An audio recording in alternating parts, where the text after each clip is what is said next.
Good morning students. हमने पिछले video में पढ़ा था सॉल्यूशन और उसकी कंसंट्रेशन फाइंड करने के लिए बहुत सारे टर्म्स।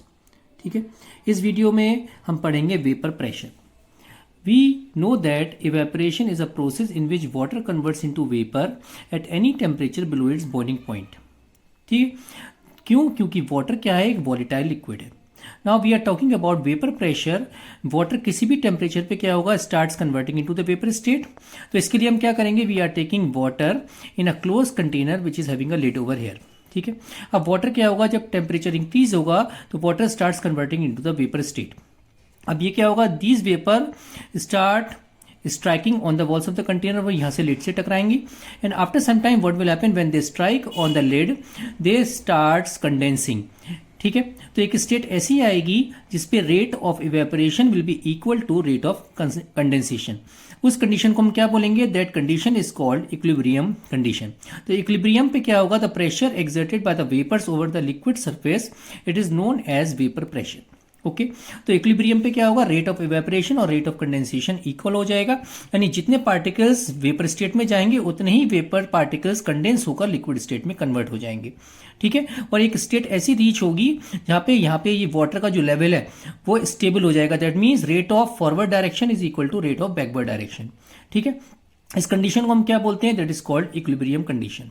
ठीक है, तो vapour pressure understood. The pressure exerted by the vapours over the liquid surface at equilibrium it is called vapor pressure। ठीक है, now vapor pressure किस पे डिपेंड करता है? there are various factors। Increase in temperature, हम जानते हैं जब हम टेम्परेचर को इंक्रीज करते हैं तो कोई भी volatile liquid starts converting into the vapour state. ठीक है, और फिर क्या होगा? वो वेपर्स एक्सर्ट करेंगे more pressure on the walls of the container. ठीक है, that means it is directly proportional to increase in temperature. Next is कोई भी अगर वॉलेटाइल लिक्विड है तो उसके बीच में जो फोर्स ऑफ अट्रैक्शन होगा उसके पार्टिकल्स के बीच में वो वीक होगा। जब वो वीक होगा तभी वो लिक्विड पार्टिकल क्या होगा? It converts into the vapour state quickly. ठीक है, तो there is one question, gasoline which is called petrol it evaporates faster than water. तो इसका क्या रीजन होगा? कि गैसोलीन के बीच में जो फोर्स ऑफ अट्रैक्शन होगा उसके पार्टिकल्स के बीच में वो बहुत ही ज्यादा वीक होगा। That is why they quickly converts into the vapour state and exerts more pressure on the walls of the container. ठीक है, अंडरस्टूड।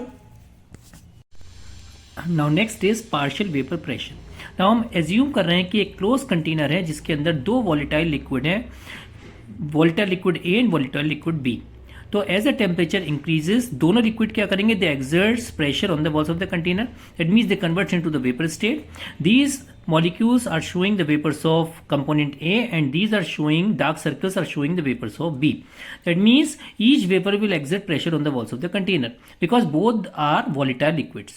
ठीक है, that means इस केस में हम क्या बोलेंगे कि partial vapor pressure exerted by A is equal to PA and partial vapor pressure exerted by B is equal to PB because there are two volatile liquids present in this closed container।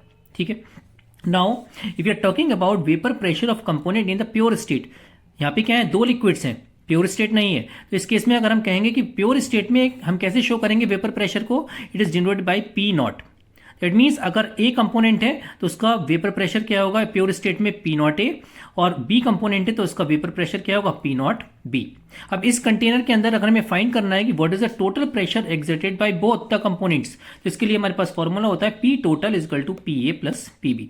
That means the partial pressure exerted by component A and partial pressure exerted by component B, that will be equal to P total. That means the total pressure exerted by both the components in a closed container. I hope you understood both the topics, that is vapor pressure and partial vapor pressure. If you get it properly, then like my video, share it and subscribe my channel. Have a good day.